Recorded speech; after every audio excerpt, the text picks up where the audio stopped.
नमस्कार, मी Maharashtrian online news चॅनलमध्ये आपल्या सगळ्यांचं स्वागत. कोळसा घोटाळा प्रकरणी तत्कालीन पंतप्रधान मनमोहन सिंग यांची चौकशी का करण्यात आली नाही अशी विचारणा एका विशेष न्यायालयानं सीबीआयकडे केली आहे. कोळसा खाणीच्या वाटपाच्या वेळी मग कोळसा मंत्रालय मनमोहन सिंग यांच्या अखत्यारीत होतं. या प्रकरणी प्रसिद्ध उद्योगपती के.एन. बिर्ला, माजी कोळसा सचिव पी.सी. पारेख यांच्यासह अनेकांची नावे समोर आली होती. बिर्ला कंपनीने हिंडाल्कोला ओडिशाच्या तालाबिरामध्ये 2005 मध्ये कोळसा खाणी वाटप केल्या होत्या. त्यावेळी तत्कालीन पंतप्रधान मनमोहन सिंग कोळसा मंत्रालयाचंही काम पाहत होते. विशेष सीबीआय न्यायाधीश भरत पाराशर यांनी जेव्हा विचारलं की तुम्हाला या प्रकरणी तत्कालीन कोळसा मंत्र्यांची चौकशी करण्याची गरज भासली नाही का, या प्रकरणी त्यांचा जबाब महत्त्वाचा ठरला नसता का, अशी विचारणा केली. त्यांच्या उत्तरात सीबीआयच्या तपास अधिकाऱ्यांनी म्हटलं की या प्रकरणी पंतप्रधान कार्यालयाच्या अधिकाऱ्यांची चौकशी करण्यात आली व त्यात तत्कालीन कोळसा मंत्र्यांची चौकशी केली नव्हती. पंतप्रधानांच्या चौकशीची गरज नव्हती आणि त्यांच्या चौकशीसाठी परवानगीही देखील मिळाली नव्हती, असं ते म्हणाले. सुनावणी दरम्यान कोर्टाने सीबीआयला केस डायरी सादर करण्याचे निर्देश दिले. त्यावर सरकारी पक्षाचे वकील व्ही.के. शर्मा यांनी सीलबंद लिफाफ्यामध्ये दस्तावेज सादर करण्याची परवानगी मागितली. त्यानंतर 27 नोव्हेंबरच्या सुनावणीपर्यंत प्रकरण पुढे ढकलण्यात आलं. 10 नोव्हेंबरला सीबीआयनं न्यायालयाला काही खासगी कंपन्या आणि नोकरशाहांच्या विरोधात खटला चालवण्यासाठी पुरेसे पुरावे असल्याचं म्हटलं आहे. बॉलिवूड अभिनेता रितेश देशमुख आणि अभिनेत्री जेनेलियाच्या घरी एक नवा पाहुणा आला आहे. अर्थात या दाम्पत्याला पुत्ररत्न प्राप्त झाला आहे. जेनेलियाना एक गोंडस बाळाला जन्म दिला आहे. रितेश यानं ट्विटरवरून ही गोड न्यूज दिली आहे. बॉय असं रितेश यानं ट्विट केलं आहे. या गोड बातमीला देशमुख कुटुंबात आनंदाचं वातावरण पसरलं आहे. रितेश आणि जेनेलिया या दोघांनी आपलं फिल्मी करिअर 2003 मध्ये सुरू केलं होतं. तुझे मेरी कसम या सिनेमातून ही जोडी पहिल्यांदा रुपेरी पडद्यावर झळकली होती. रितेश आणि जेनेलिया यांचा विवाह फेब्रुवारी 2012 मध्ये झाला होता. अभिनेता सलमान खान विरोधात सुरू असलेल्या हिट अँड रन प्रकरण महिनाभरात निकाली काढा असे निर्देश सत्र न्यायालयाने सरकारी वकिलांना सोमवारी दिले. या प्रकरणी पुढील सुनावणी 3 डिसेंबरला होणार आहे.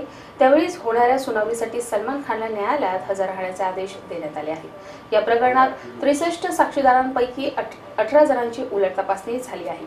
चित्रीकरण सुरू असल्यानं सोमवारी झालेल्या सुनावणीत सलमान न्यायालयात हजर नव्हता. मात्र पुढील सुनावणीवेळी न्यायालयात हजर राहण्याचे आदेश सलमानला देण्यात आले आहेत. वांद्रे येथील पदपथावर झोपलेल्या 5 जणांना सलमानच्या टोयोटा लँड क्रुझर गाडीनं 2002 रोजी मध्यरात्री चिरडलं होतं. या अपघातात 1 ठार तर 4 जण जखमी झाले होते. गेल्या 13 वर्षापासून हा खटला प्रलंबित राहील असल्यानं न्यायालयानं नाराजी व्यक्त केली. हे प्रकरण निकाली काढण्यास आणखी किती वेळ लागणार असा प्रश्न विचारत डिसेंबरपर्यंत सुनावणी पूर्ण करण्याचे आदेशच न्यायालयानं सरकारी वकिलांना दिले आहेत. एलिझाबेथ एकादशी नुसतं नाव ऐकलं तरी कुणीही चमकेल. काल्पनिक आणि वास्तवाची जोड असलेला मनोरंजनात्मक संदेशाचा अनुभव या एलिझाबेथ चित्रपटात येतो. आई वडिलांचा ठेवा जपण्यासाठी निरागस मुलांनी केलेली धडपड यामध्ये पाहायला मिळते. विषयाची अतिशय सुरेख मांडणी करण्यात आली आहे. पटकथा, संवाद, दिग्दर्शन प्रगल्भतेनं परत परेश मोकाशी यांनी दिग्दर्शनातील त्यांचं कौशल्य पुन्हा एकदा सिद्ध केलं आहे. हरिश्चंद्रची फॅक्टरी चित्रपटातून विविध पुरस्कार मिळवत मराठी चित्रपटसृष्टीचा इतिहास मोकाशी यांनी उत्तमपणे मांडला होता. तशाच कामगिरीची अपेक्षा त्यांच्याकडून याही चित्रपटात होती, ती पूर्ण केली. छोट्या बालकलावंतांनी चित्रपटात मातब्बर कलावंतांच्या जोडीचा अभिनय करत प्रेक्षकांना जिंकला आहे. अर्थात याचं श्रेय दिग्दर्शकाला जातं. चित्रीकरणात कॅमेराचा अँगल वेगळेपणानं वापरला आहे. संवाद अफलातून आहे. संत आणि देवदेविकांना दिलेला संदेश न्यूटनच्या नियमात बसवून दिला गेल्यानं मनोरंजनासोबतच निखळ आयुष्य जगण्याचा संदेशही यामध्ये दिला आहे. गाणी आशयघन आणि साधी आहेत, त्यामुळे साहजिकच क्लिक होतात. पंढरपुरात राहणाऱ्या कुटुंबाची ही गोष्ट आहे. आई आजी यांच्यासह राहणाऱ्या ज्ञानेश आणि झेंडू ही भावा बहिणींची गोंडस जोडी आहे. वडिलांचं निधन झालेलं आहे. आई स्वेटर विणून घर चालवत असते. स्वेटरचं मशीन बँकेकडून कर्ज घेऊन खरेदी केलेलं असतं. मात्र हफ्ते फेडता येत नाही म्हणून बँकवाले ते जप्त करतात. 5,000 रुपये भरा आणि मशीन घेऊन जा हा पर्याय असतो. आता पैसे कसे उभारायचे? आई बरेच प्रयत्न करून यश येत नाही. कुटुंबाकडे एलिझाबेथ नावाची एक जुनी सायकल आहे.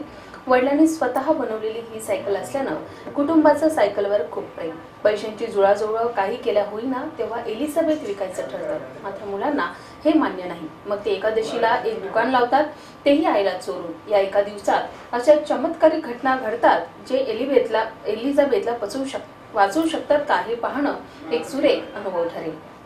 आपल्या काही सूचना अथवा समस्या असल्यास आम्हाला या पत्त्यावर संपर्क साधावा. आमचा पत्ता 24 महावीर मार्केट, सेक्टर 18, वाशी, नवी मुंबई. उद्या पुन्हा भेटू विशेष घडामोडींसह. तोपर्यंत धन्यवाद.